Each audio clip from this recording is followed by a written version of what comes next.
পুরা নির্বাচন কমিশন সহ আমাদের অনেক অফিসারই সেখানে উপস্থিত ছিলেন। তাদের একটি কথা, স্যার আল্লাহ চাহে তো আমরা সুস্থ হয়ে যাব, যদি সুষ্ঠু নির্বাচন না দিতে পারেন আবার আন্দোলন, আবার আমরা রাস্তায় নামবো। চ্যালেঞ্জ এবং চ্যালেঞ্জ উত্তরণের উপায়ে আমি বলবো চ্যালেঞ্জ একটাই, সেটা হলো আমার মনকে ঠিক করা। উত্তরণও এখানে যে আমার মনটাকে যদি আমি সঠিক পথে নিতে পারি তাইলে এটার সমাধান হবে। কীরকম? আমি যেই কাজটি করব সেই কাজটি করব মনোযোগের সাথে, ভালো উদ্দেশ্য নিয়ে করব। উদ্দেশ্য মহৎ থাকলে চ্যালেঞ্জ ফ্যালেঞ্জ এগুলো কিচ্ছু না। আপনারা কি আমার সাথে একমত? আমাদের কাজটা কি? আমরা ডোর টু ডোর যাবো, ঘরে ঘরে যাব। তো এর মধ্যে তো বন্দুক স্ট্যান্ড গান নিয়ে আমাকে কেউ বাধা দিবে না। এখন তো এই অবস্থা না দেশে, এটা কোনো আমলই ছিল না।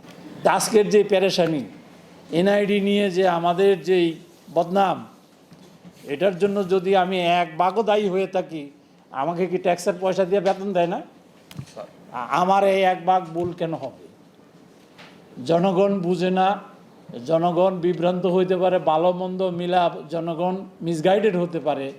কিন্তু আমি যেখানে বসে আছি সেখানে বসে থেকে যদি ভুল করি সেটির দায় কার? সেটার দায়িত্ব তো কারোর উপর বর্তাবে। আপনারা, আমি কঠিন ভাষায় সবসময় বলি, আপনারা সতর্কতার সাথে এই দায়িত্বটুকু যাতে যাদেরকে দিয়ে করাবেন তারা যাতে সতর্ক থাকে এবং নির্ভুলভাবে যাতে একটা ভোটার লিস্ট হয় সেদিকে খেয়াল রাখবো। নারায়ণগঞ্জের বৈশিষ্ট্য এটি একটু ভিন্ন রূপ, এটি নতুন করে আমি বলবো না। অন্যান্য জেলায় অন্যরকম, তারপরে যেখানে চা বাগান আছে সেখানে অন্যরকম, যেখানে রোহিঙ্গা আছে বেশি সেখানে অন্য, কিন্তু নারায়ণগঞ্জে কিন্তু আপনি সব ধরনের লোক পাবেন। এটার ভালো ঐতিহ্য যেমন আছে, খারাপ ঐতিহ্য আছে এই নারায়ণগঞ্জ জেলায়। সুতরাং এখানে আমরা যারা কাজ করব আমরাও কিন্তু এগুলো দেখে অভ্যস্ত। এখানে যারা আমরা চাকরি করতে আসছি, এখানে যারা আমরা স্থানীয় লোকজন, আমরাও কিন্তু এই ক্যারেক্টারগুলো দেখেই অভ্যস্ত। সুতরাং আমি চ্যালেঞ্জ মনে করি না, আমি চ্যালেঞ্জ মনে করি একটাই, যে আমি আসলাম, গেলাম, দেখলাম, আইসা পড়লাম, আমি মনোযোগ দিলাম না, এইটাই চ্যালেঞ্জ।